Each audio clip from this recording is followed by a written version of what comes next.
Hey everyone, Internet PCS book reader here. Today I want to talk about The Terang by Kim Ryeong. I saw that the adaptation for this series was promoted quite heavily by Netflix, at least with Netflix promotional standard for a series that is not Stranger Things. I haven't actually watched the series because I don't watch Korean drama for similar reason to why I don't watch Isekai. A ton of the characters, especially the side characters, really feels like they're the same side characters as the ones in the other titles, and it got too monotone for me after a while. But I'll read the book since it does feel like it has an interesting premise, at least from the trailer of the series that I saw. Maybe it's good if it's not forced to stretch into 12 episodes, who knows. Now the story begins by introducing us to the main character, No Inji. She is a woman who works at an agency called Wedding and Life, the company that contracted their employee to become the dutiful husband or wife of the person that pays for their service. Like companies, they are providing freelancer, but instead of freelancer, they are providing husband and wife. It is a tough job because sometimes when the company made a mistake, you might be married to an abusive man. Inji even had a friend who experienced this, almost dying in the process. And worse, well, the company is fine since the abusive man violated his term of agreement, so the company did not have to refund his money, but her friend do need to pay a penalty of 3 months of pay cut since the marriage contract was terminated before the period is over, even though it is not her fault. This is apparently relevant to the story because when Inji first arrived at her current husband's house, it looked like the house of an alcoholic, but thankfully the guy just liked to buy alcohol but never drink too much, just a few beers each night. Their relationship mostly went okay, but their contract is ending tonight. So starting tomorrow, they'll separate and Inji will go back to the NM division where she worked at to wait for a new marriage. But first, she went home to her apartment. There we are introduced to her neighbor Rennie, an old woman who is raising her grandson since his parent is busy trying to make ends meet every day. Recently, she is being scammed by a handsome singer who started selling her voucher for various overpriced junks. To be honest, the storytelling so far is one of the worst storytelling I've experienced in a while. There's barely any dialogue between characters in the story, it's just the main character monologuing what is happening in her life. It is so boring that if you had a difficulty falling asleep, this book might be able to help you sleep better at night. Apparently, according to the author, it is important that we know that this granny exists and what her problem in life is and what she's doing with her life, and that she liked to burst into Inji's house because of her coffee dispenser for free coffee. The coffee dispenser is also apparently important because it's from her friend, Jong, a girl who almost tried to draw for webtoon and gave up and who still believes that dating is just about love, not sex. And this is also apparently important because Sejong sat in Inji to a blind date with a person named Om Tai Song, and it was during the date with this random guy that we have a flashback to when Inji was looking for jobs, going to interview after interview to find work. It was after one of these interviews when she randomly decided to go to an art gallery near the interview place that she met a woman from WL. She was a scout for the company and she thinks that Inji will be a good fit for the company, an attractive woman who might want to get married one day. Meanwhile, back in the present, the date goes sour because the guy is an actual stereotypical nice guy meme. So Inchi tried to cut it off with the guy, but he was so persistent that he stalked her to her office, probably thinking that it was romantic instead of creepy. And worse, after trying to check out his personal information through the company, they found out that he is a romance scammer, a person who chases after someone romantically just to scam them out of their money. But Inji just need to avoid him since she's not at all interested in him, and thankfully a new job offer just arrived about a remarriage from the previous ex-husband at the start of the book which she accepted. But before she head to China, Inji visited her family.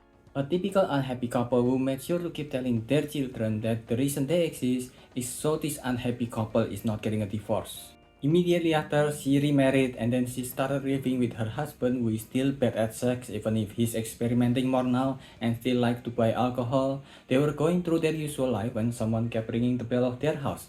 It was Om Tai Song. He stalked her to her new house and for some reason, the husband invited him in after seeing him. What the fuck? That's such a stupid move that took me out of the story completely.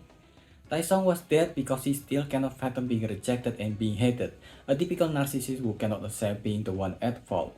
Thankfully, the company have security you can contact, and they then take Taesung away so the wife and husband couple can continue their wife and husband activities. The next day, Inji went to the office to thank the director and talk to her friend who had an abortion because her husband from the company refused to allow her to have her child that came from their contract marriage. And then she went home for a bit just in time to say goodbye to the neighbor granny who is moving in with her son. Well, these two events show some emotional side to Inji that she usually tries to be stoic about. The storytelling so far affected the revelation in a negative way. We always see other people's perspective first, that then reminds Inji about her past experience in a way that makes her look even more selfish than what I think the author intends to portray her. I mean, remember at the start when I was talking about how Inji's friend had an abusive husband and Inji immediately think about herself? After that, Inji and her husband had a Christmas party at their house where they invited Mr. Kim that also worked for the company and also his wife, who is Inji's current husband's ex-wife, the person who suggested to him to try wedding and life company service of contract marriage. And they have one of the most awkward dinner ever since the woman acted like she was marking her territory around her ex-husband. In a way, both of them have people outside their contract marriage badged in on their current life, and both of them had their own obsession to each of them. Taesung who stalked Inji to her new home, and Seoyeon who still very obviously have not moved on from her ex-husband yet. Of course, one of them is more dangerous than the other. Along with those disturbance, Inji and her husband mostly live a normal couple life. They went on a ski trip together and he asked for Inji to create a photo album of their life. Later, Inji found out that the NM company is holding Taesung in isolation because he's a psychotic freak who still do not know what he did wrong. She started to feel guilty for it though and decided to help Taesung with her husband's help. When we saw Tyson again, he was barely alive with bruises everywhere, showing us the underbelly of not only the WL company and the system that made them able to do what they're doing, but also their client like Inji's current husband for not only being able to find where Tyson was being hidden, but also able to negotiate his purchase from that place.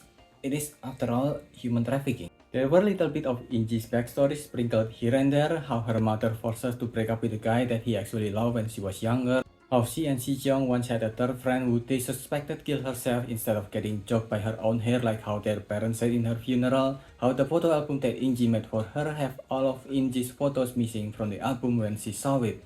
Well, they all added some extra lore to her character. They don't feel that significant because they're all flashback that is told to us through Inji's monologues, and any significant emotional impact from them feels like they belong in the past due to the nature of the flashback and how they were being told. After Inji and her husband finished buying Taesong, Inji went back to her home for a bit and we have another flashback to her and Sejong's past and the reason why a mutual friend of them might have ended her own life. But again, what should have been a dramatic reveal that included Sejong revealing her feeling for Inji feels meaningless, even though there's a lot that is revealed through that revelation. It feels like a throwaway scene close to the end of the story. The book finally ends with the husband past and Inji's past being awkwardly tied together, and how for a moment Inji felt a connection to him that she really enjoyed before their contract ended.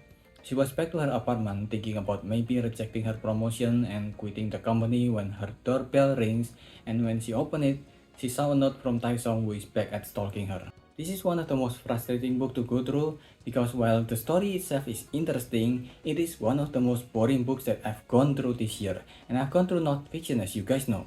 None of the main character is that well fleshed out even to the end. It is hard to get my finger on how even the main character No Inji operates in this world. It felt like she just did whatever the story needed the story to move instead of the story being affected by her action. And the other characters is even worse, with a few of them only appeared once or twice, and even then we only know her from Inji's monologue throughout their interaction. Because of that, the motivation on why the character did what the characters did never feel clear. Like there's no logical or emotional sense to their action that makes you feel something when they did something. Which is a shame because the overall plot is actually quite interesting. But it really feels undercooked, like meat that is partially raw. It's so bad that I'm honestly struggling to stay awake during some parts of the book. I want to say to maybe just watch the adaptation instead of going through the book, but from what I heard from a friend who have watched the series, it's also not that good, especially the second half of the series. I give this a 1. What do you think? Let me know if I missed anything, so leave your thoughts in the comment below and subscribe to the channel. That's about it. See ya.